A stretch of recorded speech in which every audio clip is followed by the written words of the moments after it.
रात के ठीक 2 बज रहे थे। बाहर हवा की आवाज खिड़कियों के शीशों से टकरा रही थी। अजय अपनी छोटी सी मुंबई की रेंटेड बिल्डिंग की 5वीं मंजिल पर अकेला बैठा था। वो कई दिनों से नींद पूरी नहीं कर पा रहा था।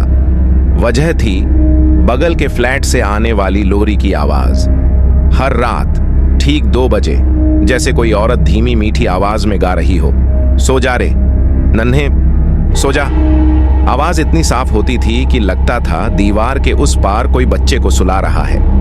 लेकिन उस फ्लैट में कोई रहता ही नहीं था। पहले दिन अजय ने सोचा शायद नीचे वाले फ्लैट से आ रही होगी। दूसरी रात उसने ध्यान से सुना, आवाज ठीक दीवार के पीछे से आ रही थी। तीसरी रात उसने अपने फोन में रिकॉर्ड करने की कोशिश की, लेकिन रिकॉर्डिंग में सिर्फ सन्नाटा था। अजय का दिमाग अब उसे खुद पर शक दिलाने लगा था।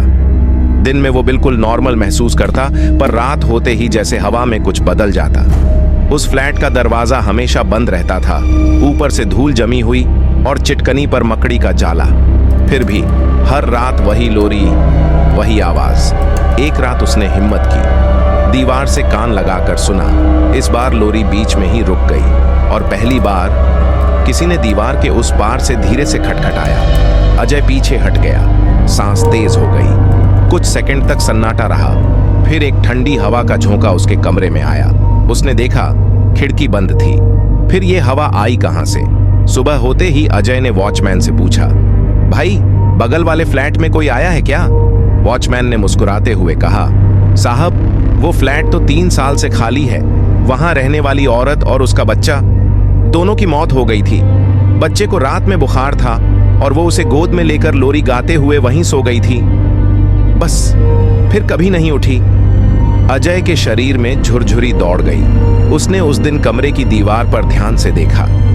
जहां से वो आवाज आती थी वहां दीवार के नीचे एक धुंधला सा हाथ का निशान बना था, जैसे किसी ने अंदर से थपथपाया हो। उस रात अजय ने तय किया कि वो हेडफोन लगाकर सोएगा।